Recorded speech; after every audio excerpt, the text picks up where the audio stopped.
Okay, risk. There's always risk when it comes to a contract. A long-term contract, more risk. Word has it, and this came out yesterday and I didn't report on it because there wasn't really anything to report. When you hear that a guy who hasn't been traded is off the block, well, how do you report on that? So, I didn't talk about Oliver Ekman-Larsson yesterday because there wasn't anything to talk about. Now, reportedly, and I've seen it through a couple different sources now, reportedly, there's an 8-year extension in place for the $8.25 million. Now, if you go back through my videos, I did report on that being the offer that John Chayka had made a while ago. So apparently, Oliver Ekman-Larsson looked at that and went, yeah, I'll take that. He's coming out of a contract next summer, so this kicks in next year. 6-year contract that pays him $33 million overall. So he's been playing probably below market value, but to be honest, I really think this comes in probably a little bit above market value. He'll be 27 years of age when this contract starts. He's 26 right now. If you look over his career, 2010-2011, 48 games, 1 goal, 11 assists, or 10 assists for 11 points. 2011-2012, 82 games, 13 goals, 19 assists, 32 points. 2012-2013, the lockout shortened season, 48 games, 3 goals and 21 assists.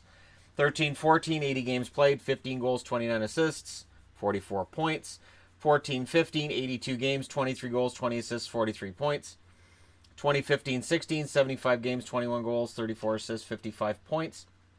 2016-17, 79 games, 12 goals, 27 assists, 39 points. And this past season, in 82 games, he had 14 goals, 28 assists, 42 points. He's been in 2 All-Star games, 2015 and 2018. World Championships, he had gold in 2017-2018 as a member of Team Sweden. Silver in 2011, bronze in 2010. In the Olympics, he had silver in 2014, and at World Juniors, he won bronze as Team Sweden's player in 2010. If you look at cap hits, right now, the top defenseman's PK Subban at $9 million, followed by Brent Burns at $8 million, Victor Hedman at $7.875 million, Shea Weber $7.85 million, Bufflin $7.6 million, Suter $7.538, Ekblad, change that, $7.5, Letang $7.25, Phaneuf and Doughty both make $7 million. That's their cap hit. Expiring next year, Drew Doughty's $7 million expires next year, so this is definitely going to go up. Carlson $6.5, Schmidt $2.25, Ellis $2.5, Gardner $4.05, McDonough $4.7. Those are just the prominent defensemen that right now are expiring next year. So when you look at it, Doughty at the age of 29, 2 years older than, and this is what he'll be when that contract starts. Doughty will be 29. He'll be looking for a 7-year contract with somebody else or an 8-year contract with the Kings. His value is going to go up. Carlson's at 6.5. His value is going to go up. Let's just say that they make $10 million per year. Schmidt's going to go up. Ellis, Gardner, and McDonough are going to go up, but I don't think they'll get into this range. The question I have is this. So according to cap hits, Doughty and Carlson will likely pass PK Subban next year. I can't see them taking less than $9 million per. Is Oliver Ekman-Larsson the 4th best defenseman in the NHL? And that's my question.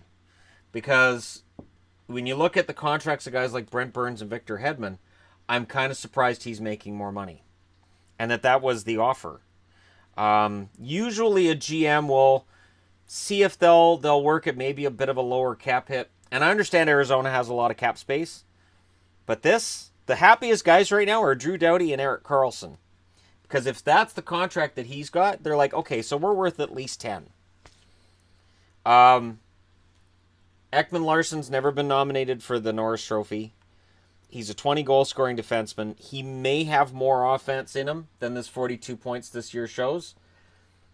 He's okay at both ends of the ice. He's a very good defenseman. Don't get me wrong. Don't see this as me just talking about this being a bad deal. I'm just surprised that the cap hits that high for that amount of term.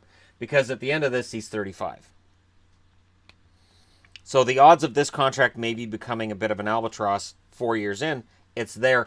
And I know people are going to say, well, you can bury it and don't look 4 years down the road. But, we have this conversation with long-term contracts with players that we're going, I don't know if they're worth the cap hit now. Are they going to be worth it later? It's a lot of money. And it's going to kick in next summer. So not this summer, but next summer. And yes, values can change, but I'm really surprised he's going to make that much more than Victor Hedman. Really quite surprised, actually. So I don't blame him for taking that. If that was the first offer, fantastic. He'll sign it. John Chayka's taking an interesting route to putting the team together. And we'll see how this works out for him. And we will see what this does to the values of contracts like Doughty and Karlsson. And if he gets this award, what does that do to John Karlsson's asking price as an unrestricted free agent this summer? Does he look at that and say, well, you know, if it's going to be over a 5 or 6 year period, yeah, I don't want to get paid less than OEL. And I know they don't necessarily look at those comparables, but they often do. I know of instances where players haven't publicly said it, but privately they've said, I should be paid more than that player there. And in this case, I don't think Doughty or Karlsson would be out of line if they looked at that money and said, well, we're at least worth that. And PK Subban at $9 million, I would think they'd look at his value and they go, well, we should be worth more than he is. And it'll be interesting to see what happens. But let me know your thoughts. As an Arizona fan, does this reported deal make you excited about the future? Or do you look at this contract and say, well, it seems a bit long? Or do you look at the cap hit and say it seems a bit high? And what do other fans think?